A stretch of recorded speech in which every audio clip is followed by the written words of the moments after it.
مرغی اور بلی کی کہانی۔ ایک دن کی بات ہے، ایک خوبصورت گاؤں میں ایک مرغی رہتی تھی۔ وہ محنتی، سمجھدار اور خوش اخلاق تھی۔ روزانہ صبح سویرے اٹھتی، دانا چگتی اور اپنے بچوں کا خیال رکھتی۔ گاؤں کے سب جانور اسے پسند کرتے تھے کیونکہ وہ کسی کو نقصان نہیں پہنچاتی تھی۔ اسی گاؤں میں ایک چالاک بلی بھی رہتی تھی۔ وہ دن بھر سست پڑی رہتی، لیکن جب بھوک لگتی تو کسی نہ کسی کی تاک میں لگ جاتی۔ اسے مرغی کے انڈے بہت پسند تھے، لیکن مرغی بہت ہوشیار تھی اور کبھی موقع نہ دیتی کہ بلی اس کے قریب آئے۔ ایک دن بلی نے سوچا، ایسے تو کچھ ہاتھ نہیں آنے والا، مجھے چالاکی سے کام لینا ہوگا۔ بلی نے مرغی کے پاس جا کر میٹھے لہجے میں کہا، میری پیاری بہن، تم کتنی محنتی ہو، میں روز تمہیں دیکھتی ہوں، تم اکیلے سب کچھ کرتی ہو، کیا میں تمہاری مدد نہ کروں؟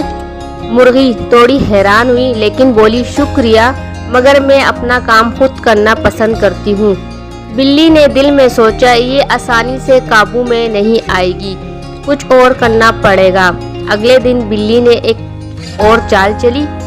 اسی گاؤں کے کونے میں ایک نرم سا گھونسلہ بنایا اور مرغی سے کہا، دیکھو، میں نے تمہارے بچوں کے لیے یہ نرم بستر تیار کیا ہے، وہ آرام سے یہاں سو سکیں گے۔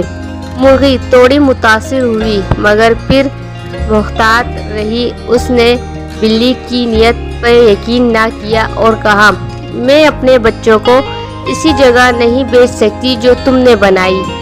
بلی کو غصہ آیا مگر اس نے ظاہر نہ کیا۔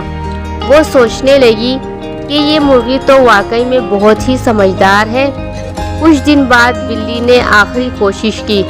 اس نے مرغی کے انڈے چوری کرنے کی کوشش کی، لیکن مرغی جاگ گئی، زور زور سے کک مارا۔